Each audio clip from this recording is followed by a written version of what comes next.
Well, the whole conference is called Sinda's Tech Media Conference, and that is because, as we have heard already at this stage of the conference, that technology is a crucial part of serving the SME with a web presence and promotion, and now also services beyond that.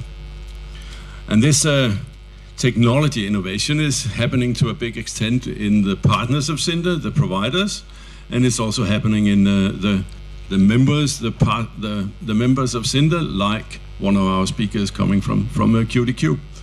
So we have in this panel 3 different speakers. They are addressing very different points, and they only have 8 to 9 minutes each, so it will be a taste bit. But let me start and introduce the first speaker. That is Kai-Uwe Rössel from Netlinks. Netlinks is a software provider to the industry, and they have made a technology that focuses on one of the things in the business that I think is most important, and we haven't talked about it at all today. That is the sales call itself. How can technology help the guy sitting out there selling either what we just heard or whatever someone else is selling? How can technology help the guy in that situation? So please say welcome to Kai-Uwe Rössel.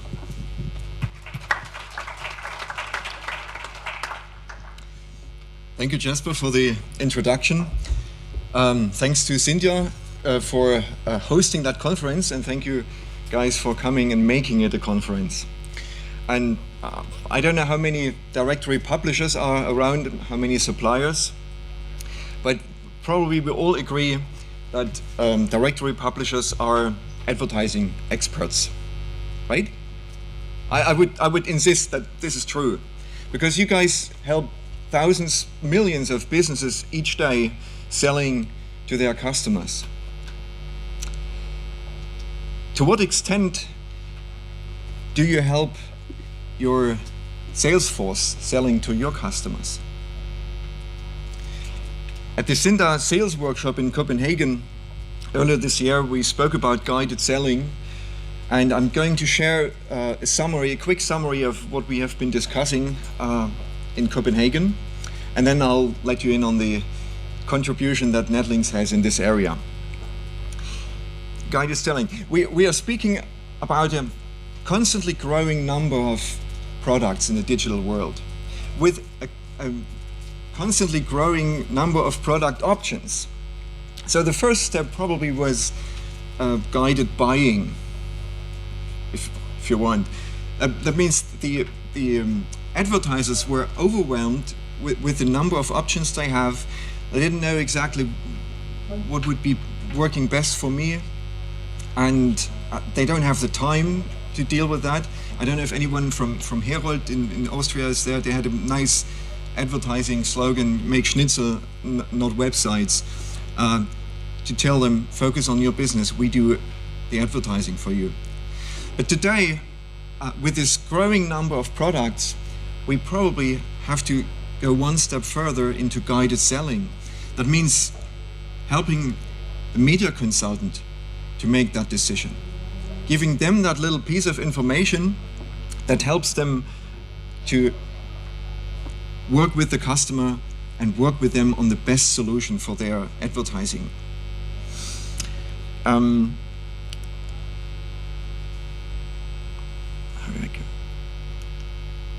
That's the one. In order to do that, the media consultants need to know a lot of stuff. So for example, they need to know the latest consumer trends. Where do people turn to if they look for a business? Are they driven by Facebook? Do they go to an online marketplace, or do they still Google for stuff? What do they do? Because this is what I have to recommend to the customer. They need to know the latest technology trends. You guys go to conferences, you know them, but the sales guys maybe not. They need to know the customer's business, and that's not just knowing the name of that business. It actually means to know what's the best strategy, and that's different for each line of business, for each category. It's different for for a lawyer than it is for a hair studio. And you need to know those businesses. You can tell I don't know hair studios. If I would have to sell something, how do I know what's best for them? They need to know the particular customer's current challenges in their industry. And they have to be prepared for questions or objections. And they need to, in order to be a good partner for the customer, they need to participate in developing the customer's business. It's not just going and trying to get as much commission out of the sales call. So they have to know the things they've already tried, and they have to remember, if you want, things they liked, things that didn't work for them. There's a lot of stuff they need to know, right? Last one, they have to, or they should, remember details that the customer shared. Not specifically because they that they are necessary for advertising, but just to make the customer feel like, oh, this guy knows me. And he's really someone who I can work with, someone who I can trust. And they have to give genuine recommendations. Imagine you go to a wine shop in Valencia and you ask for a nice Spanish wine to take along, and the clerk just walks up straight to the most expensive bottle, gives it to you. Here, that's the best. Take this one, without even having asked what region you prefer, what grape you prefer. Just going for the most expensive one, hoping you buy this, and if you don't, then going down to some cheaper stuff if you want so. That's not a genuine recommendation. He doesn't know a thing about you. Got to be personal. And that's, I'm not putting a big load on the media consultants, but that's what we are up against today. And the guys who remember Copenhagen, me changing the color of this slide. If I knew that this would make you feel more comfortable, I would want to continue with this color. I would flip back to this one. Just to make you feel comfortable and understand that I want to be at like the same level with you, and I want to help you developing your business. Careful with time, Kai. Yeah. How much training would you want to put in for the consultant to learn this? If the majority of your sales folks would just get this tiny little piece of information that they need in the moment when they speak to the customer, that would be cool. That's guided selling with PowerPack. It's a sales presentation tool, 2 screens. The customer sees the presentation, consultant sees some extra information, for example, remembering details about the customer. How was your company anniversary party last month? Stuff like that. Or some other important information about the industry. Participating.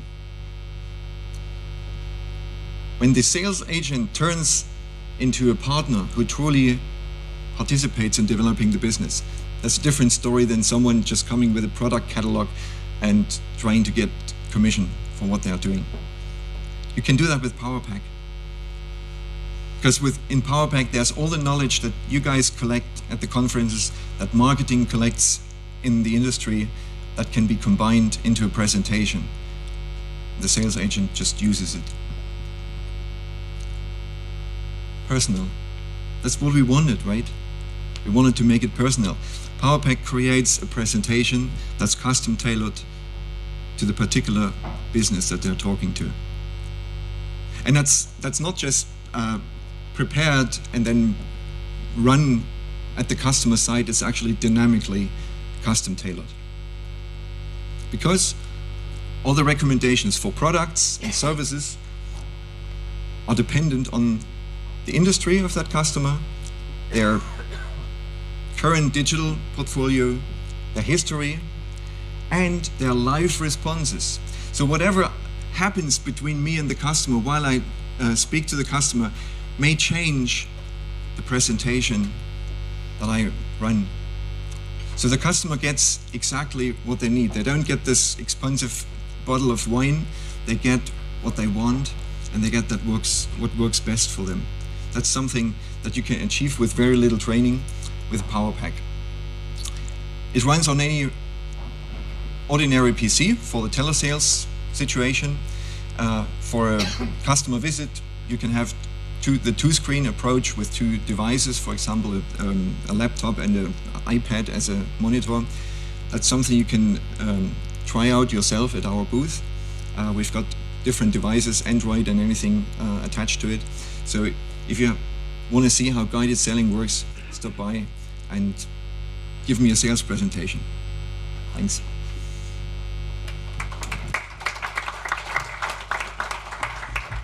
Thanks a lot, Kai.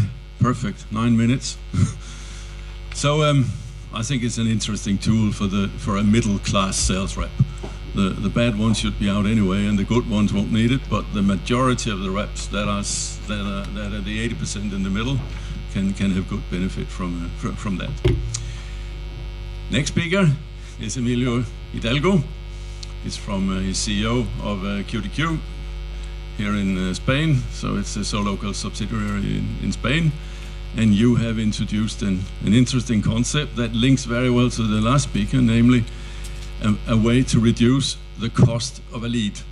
Yep. So please welcome Emilio Hidalgo. Thank you. Good afternoon. A few months back, we were struggling between a rock and a hard place, and we were thinking about how to develop our web services.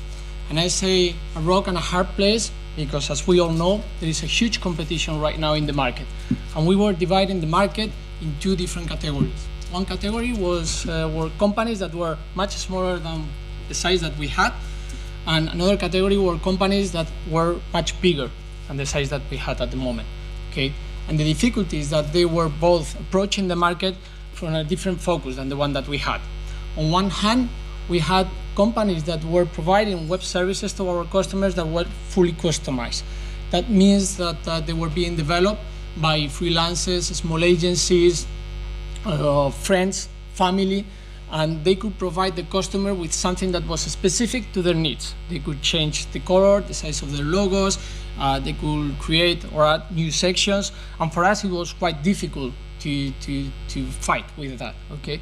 However, on the other hand, we had companies that were coming from the telco industries, we had banks, we had companies coming from the domain name registration industry that were providing our customers with a similar product, with a web service that was on the opposite side. It was not fully customized, but they were providing our customers with hundreds of different templates. So it was not customized, but they could simulate that customization because there had an overwhelming name of different templates, okay? Where were we? We were right in the middle. As I was saying, we were stuck between a rock and a hard place.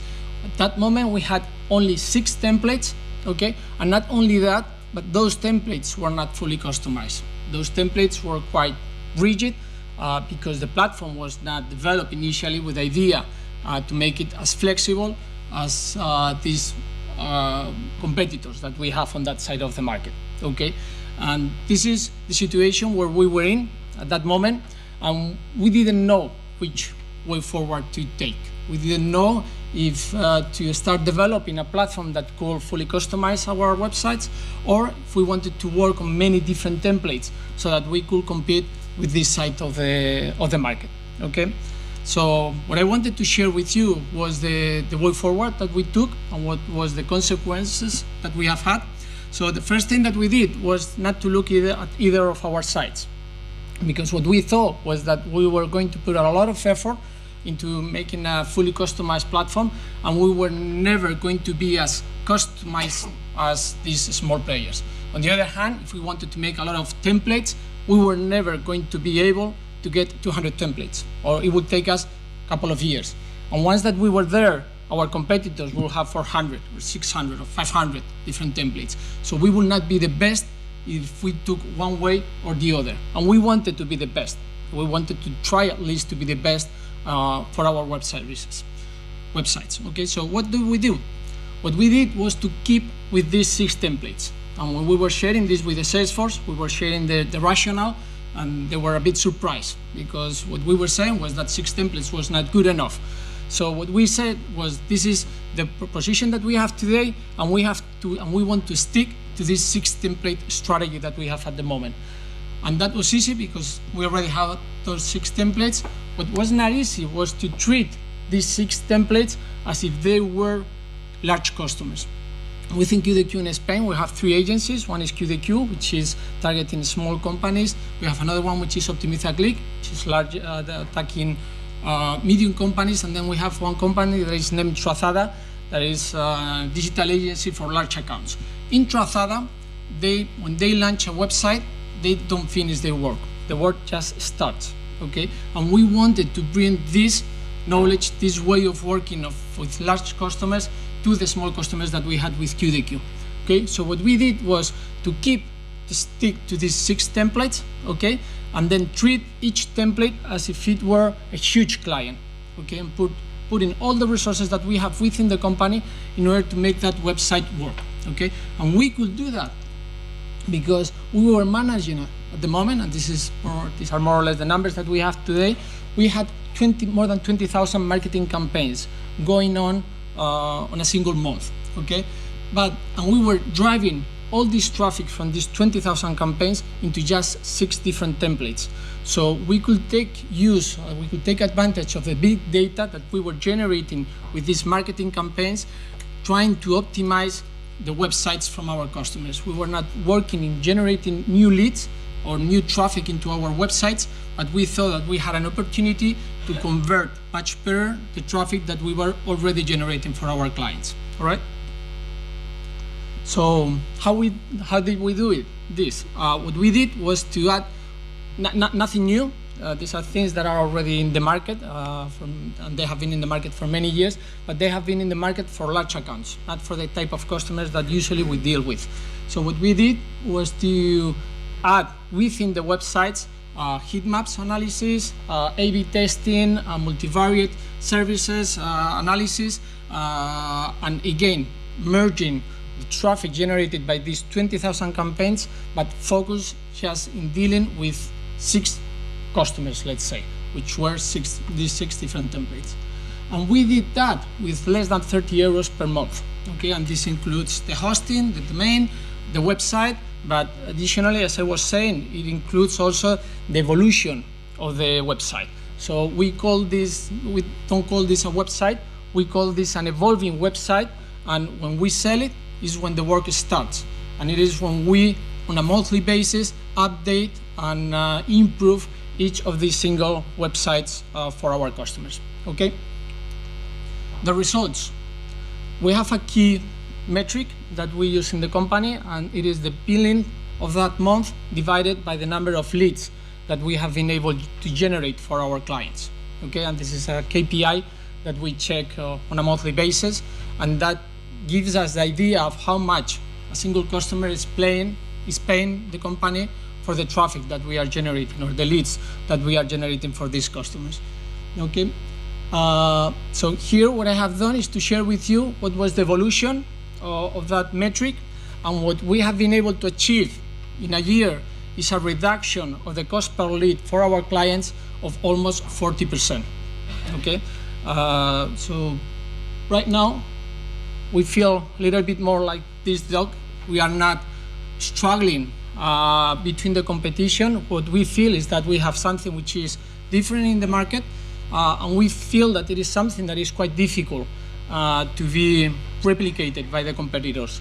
From the small companies, because they don't have the volumes, they don't have the traffic, and they don't have the time in order to treat each of those customized websites in order to do A/B testing and heat maps, because they will have to do it on a website per website basis.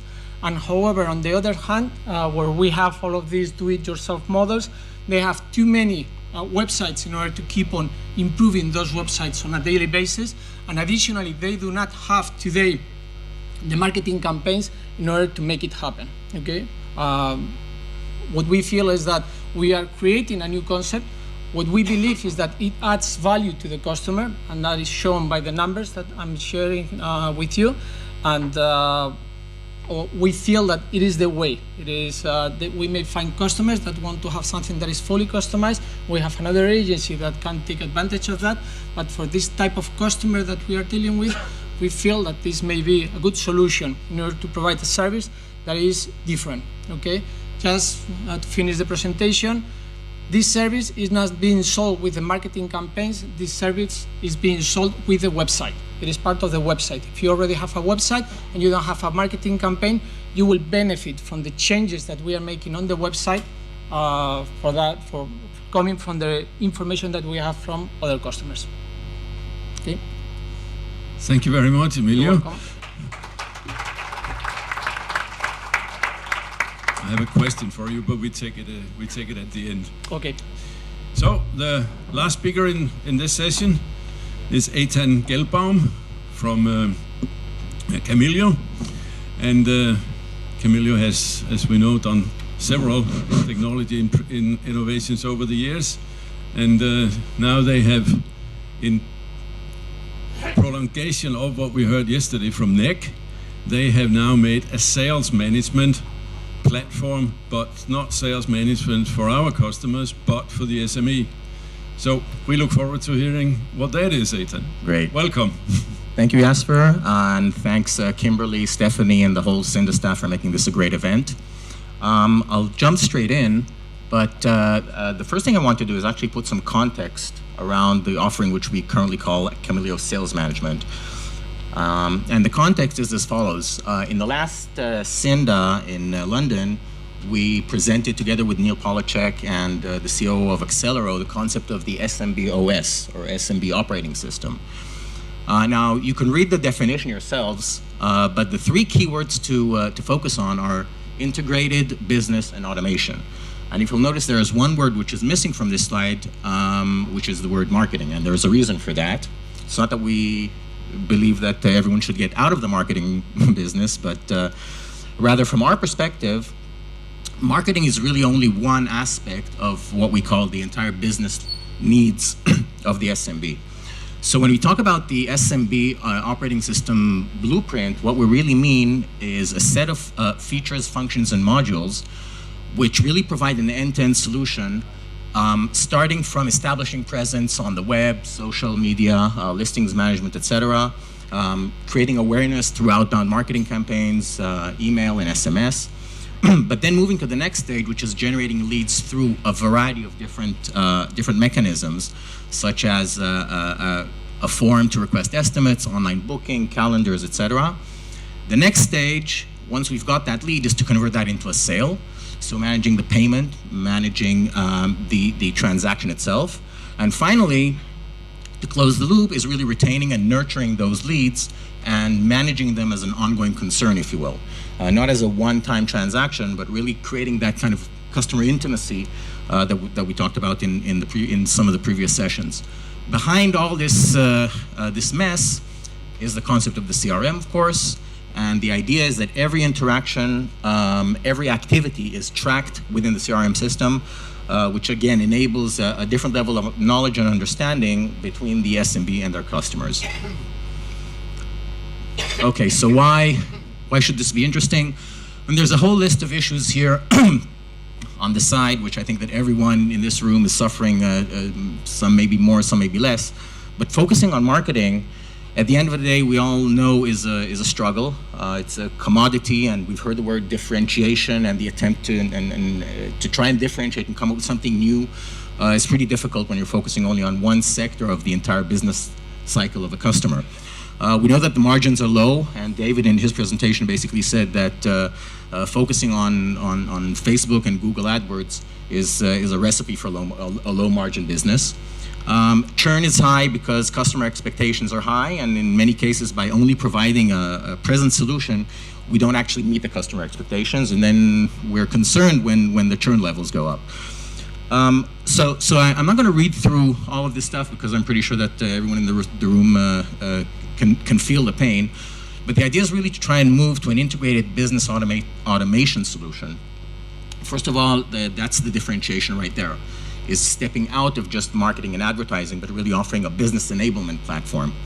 Second, as opposed to what is usually a very high cost and pretty complex operational aspect of managing and creating websites and maintaining those over the duration, moving to selling an integrated business automation software actually gives you higher margins, because now the service component actually goes much lower, and you can really focus on advisory services and on more of a consultory approach.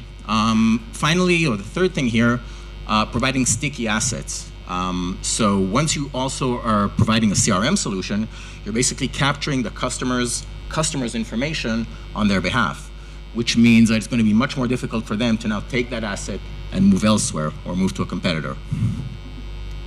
So what are we doing in Camilio? We've actually added to our latest release 3 new components: estimate requests, payment management, and an invoicing mechanism. Basically, the idea is pretty simple. So on a Camilio-based website, or it doesn't even have to be a Camilio-based website, it doesn't even have to be a website at all. We can deploy a widget either on an external website, or we can deploy it on Facebook. A customer somehow accesses or gets access to the site and then requests a quote from the business. Now, the next step is interesting, because what we're able to do is, through a mobile application that we've developed, we can actually generate a notification in real time for the business that someone is now requesting an estimate. In parallel, the business gets an email, and if they log into the desktop version of our portal, they'll also get an indicator that a customer is now asking for an estimate. So the SMB can generate the estimate, can actually create an invoice on the spot, send it for approval to the customer. Customer can then approve it, can actually pay online, and can even schedule the specific appointment online as well. All that's left is for the SMB to track the sale and store that information and begin now generating an ongoing relationship with that customer, as opposed to just being a one-time site visit, if you will. Okay, so to summarize basically the features of the sales management tool, like I said, it enables the SMB to capture requests for estimate, to manage the estimates, to create invoices, to manage the payment, and to track all that information anytime, anywhere, on the mobile app or on the desktop portal. So if you want any more information about the SMB operating system, or you want to see a demo of the system, you're all welcome to our booth. And we also have, I'd say, a sneak preview for the attendees of SINDA of the report that we created together with LSA, which talks specifically about the SMB operating system, together with a lot of accompanying and pretty good data about SMB expectations and SMB needs. So we invite you to the booth to take a look. I think that's it. Do you want to show the results of the survey now, or? Yeah, let's do that now while you're on the stage. Okay, perfect.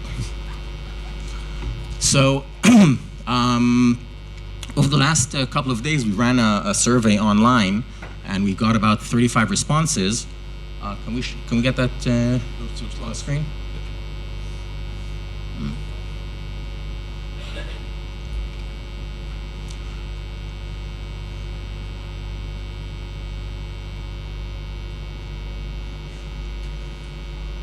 While that happens, then I can take the question that I had for Emilio. Okay. So of course the results are not scientific, but I think they give a nice indication. Actually, there's an interesting surprise here. So the questions that we asked are, what are the digital tools and services that SMB need the most? And very interestingly, CRM came up first. Now, it's interesting on a couple of levels. First of all, when we began talking at Camilio about the concept of a CRM-centric solution about 2.5, 3 years ago, I don't think that CRM would have even made the top 50. Today, it's interesting to see that actually most of the attendees who actually filled in the survey put it as number 1. Now, more interestingly, items 2, 3, 4, 5, and 6 all focus around presence, traffic, and lead generation. So I think it's interesting that this kind of dichotomy between, on one hand, the understanding that CRM has absolutely a place in your offerings to your customers, And at the same time, I think that there's also an understanding that that complements and doesn't necessarily cannibalize, but actually enriches the offerings that you're taking to market today. I'll also say that we're still, the survey is still open. So if there are any non-millennials who want a chance to win an iPhone 8 Plus, you're welcome to our booth, and we'll give you instructions how to fill in the survey. Tonight we'll be doing the raffle. Tonight we'll be doing the raffle for the iPhone, and tomorrow we'll be publishing the final results on the Cinda website. Thank you. Okay, thanks a lot, Eitan. I encourage you to fill out the questionnaire that Eitan talks about. I think it's to us. Yeah. It's to us in the room. Right, Eitan?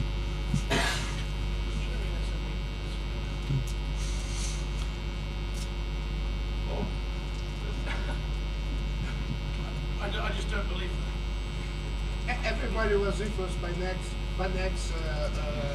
Yeah, I'm sorry. I just don't believe that.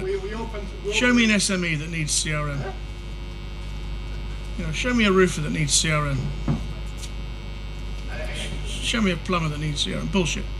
No, that's our opinion, okay? That's not the opinion of them.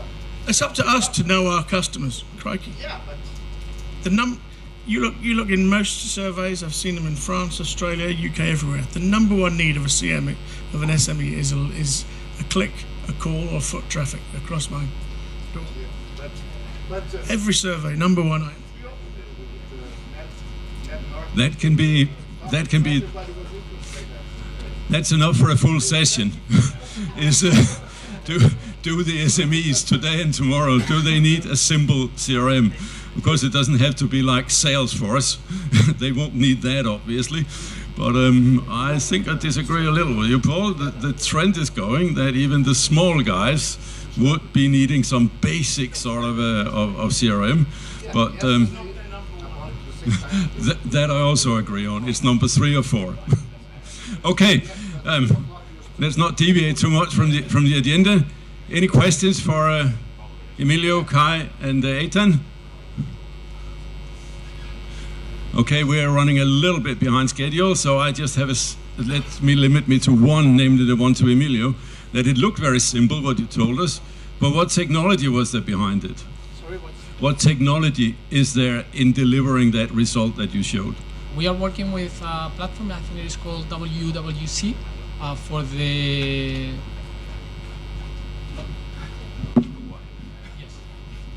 VWO, I think it is named the platform, and what we have done is that we have integrated this platform for A/B testing within our systems.